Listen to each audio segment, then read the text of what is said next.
Tweens are taking over Sephora, buying expensive serums to fight wrinkles and aging, which leads them into beauty stores like Sephora and Ulta. It's a trend known as Sephora Babies, and some adults are not too thrilled about sharing those spaces with younger customers. The amount of 12-year-olds, I would say like 10 to 13-year-olds in there, like taking up every single section in the store is actually outrageous. I just want to be that girl. Oh my God. Yeah, TikTok videos like this one showing the skincare routines and mature makeup collections of tweens and teens are flooding social media. Parents are frustrated and they're wondering if it's even safe for their kids to be putting this stuff on their faces. Joining us now is dermatologist Dr. Anna Guanche. Good to see you. Thanks for coming in. So does retinol make sense if you're 10 years old?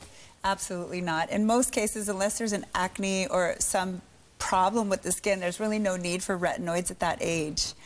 In fact, that can exfoliate the skin and cause it to be more likely to sunburn and get UV damage. And most of your UV damage actually happens before age 15. So if you do these exfoliating serums, then what ends up happening is you sunburn more easily. So unless these kids, and I call them kids because they're 10 to 12 years old, are going to be super consistent about wearing SPF, they really shouldn't be using anything that exfoliates their skin. So many parents are watching and saying, well, what is okay for my kid? What is the long-term damage? So obviously you touched on that a bit, but no doubt you can expand. Well, the long-term damage is that if they accumulate UV exposure, they're going to eventually be predisposed to skin cancer. If they consistently use AHA, BHA is what we're seeing retinoids, we're seeing glycolics, all that. If they use that and don't properly use SPF every single day, which I worry they may not at that level of maturity, then they're actually making their skin worse over time. And that's not to mention if they have any specific skin condition, either eczema or acne, or they're developing one, they need to have tailored products that are specific to their skin type, or they might cause acne scarring and such things. So you say SPF every single day. What level SPF?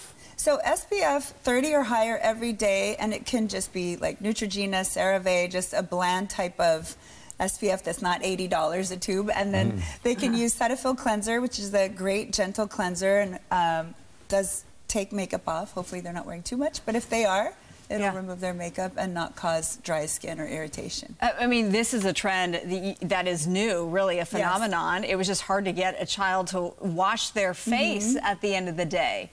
So what do you make of this, and the fact that there have not been long-term studies on how new skin versus aged skin deals with all these products? Right. I mean, we don't have formal studies because, like you said, people didn't even wash their face. I mean, we had to really encourage teenagers and middle schoolers to keep their face clean every night, take their makeup off and things like that. So it's actually, to some extent, a favorable trend that we're getting people who care about their skin early. So hopefully, as long as we do it right, we don't get any damage that early. These habits form with good, gentle products, and then when they need something stronger, they're ready to transition into that. Okay, so if you had a tween at home right now, and your mom, what would you say to them, and what would be their nightly routine? Well, this mom is a dermatologist. Yes. So I would be very much tailoring the skincare to what's going on with their skin. And of course, most people at age 10 haven't reached puberty yet, and that's when your oil glands mature. So they don't really need a lot of strong active ingredients. Their skin's very sensitive and it's thinner and actually more susceptible to UV damage at that age. So I would just be having them use simple SPF 30 or higher daily, non-comedogenic SPF, and then nighttime a light moisturizer. And that's after using a gentle cleanser both morning and night. And then one last thing about the anti-wrinkle at that age. I mean, because I've seen this with the young ones. It is pretty funny. People are getting younger and younger worrying about their wrinkles. I get 20-year-olds that are very worried about their wrinkles these days in my office. So it's something like a huge trend to be worried about. But it doesn't prevent at that age. At 8, you don't need to wear an anti-wrinkle cream, right? No, you don't need to, but yeah, the anti-wrinkle cream at any age, especially those young ages, is the SPF, because it's the sun that's damaging your skin and causing wrinkles. So that's all you really need at that age. Okay, SPF, you heard it here, folks. Dr. Guanche, thanks so much for coming in. Thank you so much. Appreciate it.